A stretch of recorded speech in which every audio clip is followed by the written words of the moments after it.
Lekha, student of FYCS. In today's podcast, we are here to have a chat with Dr. Manohar Kelkar, a dedicated Ayurvedic doctor who is here to share his journey, insight and aspiration in this field. Whether you are curious about the challenges he faced or good story of determination and growth, podcast has it all. So grab your headphones and let's uncover the science and stories and struggle of Ayurvedic life. Let's dive into Ayurvedic world. So starting with our first question, आपने ये आयुर्वेदिक क्यों choose किया? आपने ये study क्यों की आयुर्वेदिक? मेरे पिताजी आयुर्वेदिक प्रैक्टिस करते थे, मेरे दादाजी आयुर्वेदिक प्रैक्टिस करते थे। तो हम बचपन से देख रहे थे कि क्या हो रहा है, कैसे ट्रीट होते हैं। इसलिए अट्रैक्शन तो होता ही है। जो पेशेंट बड़े बड़े डॉक्टर के पास जाके ठीक नहीं हो रहे तो अपना आयुर्वेदिक से कैसे ठीक होते हैं। आप कैसे करते हो, क्या करते हो? तो हमने पिताजी को बता दिया कि भाई पहले आप डॉक्टर तो बनो, ताकि बॉडी का पूरा ज्ञान होने से पहले उसके ऊपर बात करना अच्छा नहीं है। तो आयुर्वेदिक में आयुर्वेदिक एडमिशन नहीं मिली होम्योपैथी करवा दे। तो करने के बाद 2 साल छोटो होम्योपैथिक प्रैक्टिस किया। फिर भी देखते थे नाड़ी बड़ी क्या कर रहे हैं और उसके ऊपर मेडिसिन दे रहे हैं और पेशेंट अच्छी तरह से ट्रीट हो रहे। कैसे जादू है इसलिए उसके ऊपर ज़्यादा अट्रैक्शन हो गया हमारा आयुर्वेदिक के ऊपर और उसका ध्यान देना चाहिए। इसके लिए हमने पिताजी के पास काम किया। पिताजी ने नाड़ी परीक्षा दिया, वहाँ तक पित्ता का जो दोष है जब उसके ऊपर जितना भी स्टडी है वो हमको उनसे करवाया पिताजी ने।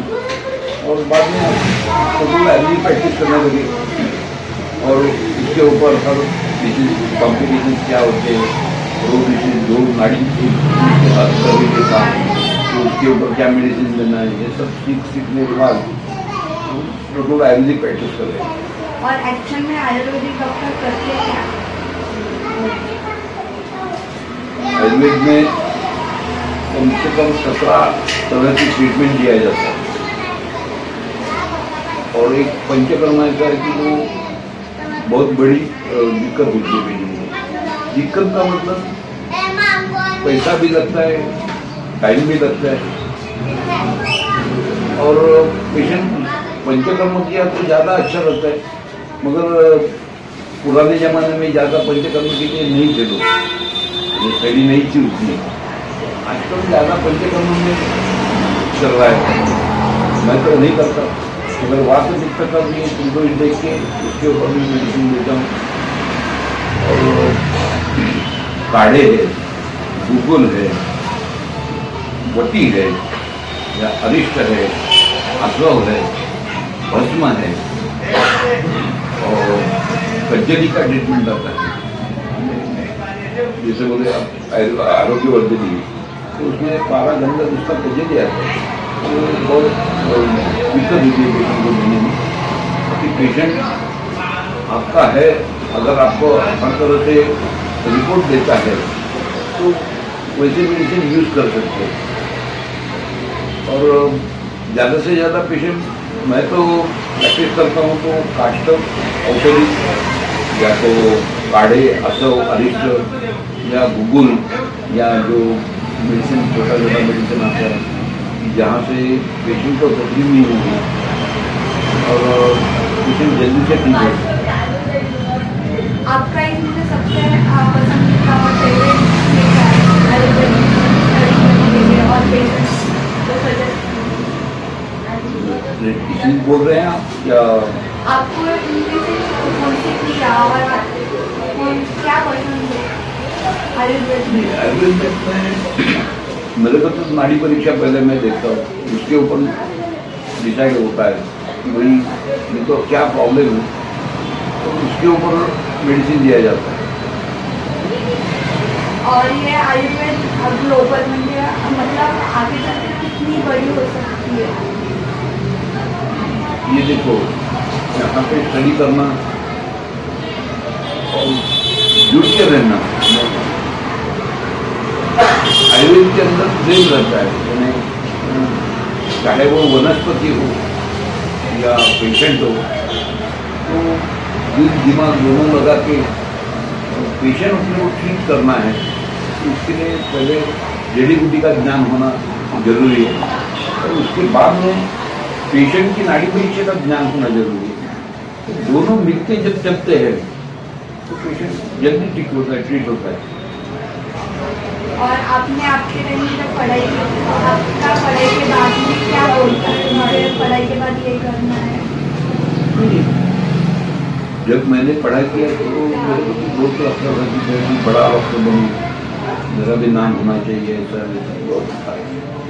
मगर जब प्रैक्टिस के अंदर उतरा तो देखा मैंने कि भाई बड़ा डॉक्टर होना या ऐसा तो कुछ एक नहीं है। अपने को पेशेंट ट्रीट करना है, पेशेंट को कम से कम खर्च में अच्छी दवा कैसे दे सकते हैं, या पेशेंट कैसा अच्छा हो सकता है, ये देखना जरूरी है। इसलिए मैं प्रैक्टिस कर रहा हूँ। और जो अभी के मेरे जैसे बच्चे जो करना चाहते हैं आयुर्वेद में, उसका फ्यूचर आप मुझे लिए क्या सजेशन देंगे? देखो, आप पहले उसको आयुर्वेद की पूरा स्टडी करो, उसके बाद में जो अच्छा प्रैक्टिशनर है, जो प्रैक्टिस आयुर्वेद की कर रहा है, तो उसके हाथ के नीचे कम से कम 2 या 3 साल काम करो, क्योंकि ये 6 महीने जो रहता है अप्रेंटिसशिप जो रहता है 6 महीने, ये तो 6 महीने काफ़ी नहीं होते मेरे दिमाग से। ताकि आयुर्वेदिक में पेशेंट ट्रीट होने कम से कम 7, 1.5 साल, 2 साल भी एक पेशेंट का लगते हैं। तो उतना टाइम अगर आप डॉक्टर के पास रहते हैं तो ट्रीट कैसे करते हैं, क्या करते हैं, क्या नहीं, हर 2 महीने में जो 4 ऋतु है, ये 3 ऋतु जो है, जैसे बारिश है, ठंड है या धूप है, तो हर सीजन जब चेंज होता है तो उस टाइम पे पेशेंट पे क्या क्या असर होता है, ये भी देखना जरूरी है। और उसके ऊपर ध्यान देके पढ़ाई करना और पेशेंट ट्रीट करना वो ज़्यादा अच्छा है। So last but not the least, we are doing fun segment called rapid fire round. So इसके आपको एक वर्ड में आंसर देना है। तो आपके फेवरेट हर्ब या वनस्पति आयुर्वेदा में जो आपको अच्छी लगती है? बहुत अच्छी लगती है, तो ज़्यादा से ज़्यादा पुनर्नवा, क्योंकि पुनर्नवा के अंदर इतना जादुई भरा हुआ है। आप यूरिन स्टोन भी निकाल सकते हो, लीवर का कोई प्रॉब्लम रहेगा वो भी आप निकाल सकते हो, बदन की पूरी सूजन या चामड़े की सूजन जो है, जॉइंट्स पेन, वो भी निकाल सकते हो। और बहुत ही सस्ती दवा है मिलने में। उसके ऊपर अगर स्टडी किया तो ज़्यादा खर्चा तो पेशेंट को आता नहीं है, तो वो लेना चाहिए। आजकल क्या हो गया, पेशेंट को कड़वी दवा बोले, पेशेंट कड़वी दवा लेना नहीं चाहता, तो उसके लिए थोड़ा सा पेशेंट ने भी देखना चाहिए कि भाई अपने को ट्रीट होना है, ठीक होना है। तो कड़वी दवा खाने से कुछ बिगड़ता नहीं, कुछ ये होता नहीं है। आप अगर आप कड़वी दवा खा के 1-2 महीने में अंदर, 3 महीने में अंदर आप ठीक होते हो, खा लो ना। तो आप चाय और काढ़ा इसमें से क्या सजेस्ट करेंगे? चाय मुझसे बोले तो आप आजकल टाटा का आता है, या अलग कोई कंपनी का आता है, और डिजिटल का भी आता है। चाय पीने से वो ज़्यादा अच्छा रहेगा, क्योंकि चाय ज़्यादा पीने से 1 बार किया, 2 बार किया तो कुछ प्रॉब्लम नहीं है उसका, मगर तो ज़्यादा अच्छा दिन भर लेते हो तो आपका एसिडिटी होने वाली है, क्योंकि उसके अंदर जो दूध और पाउडर मिला के उबालते हैं उसका साइड इफेक्ट तो आता ही है। अगर वो आप टाटा का चाय देते हैं, रिक्सन का और इसका, ज़्यादा अच्छा रहेगा। आज 100 सालों से चाय पी रहे लोग, चाय पीने छोड़ के वो उधर क्यों जाएंगे। और आपका आयुर्वेदिक में ऐसा कोई ड्रीम ख्वाब जो आप चाहते हो मैं नहीं पूरा कर पाया लेकिन आने वाली पीढ़ी पूरा कर दे? ऐसे बहुत से केसेस है कि अपनी स्टडी नहीं है उसमें, या अपन पेशेंट ट्रीट करने में इतने कामयाब नहीं रहे, तो आगे वाले लड़कियों को या लड़के को, किसी को भी मैं बोलूँगा कि हमसे अच्छा ज़्यादा स्टडी आप करो, ताकि आज एलोपैथी के बारे में आप देखा तो उससे बेहतर ट्रीटमेंट आयुर्वेद के अंदर है। आप कोई भी डिसीज आयुर्वेदिक से ट्रीट कर सकते हो।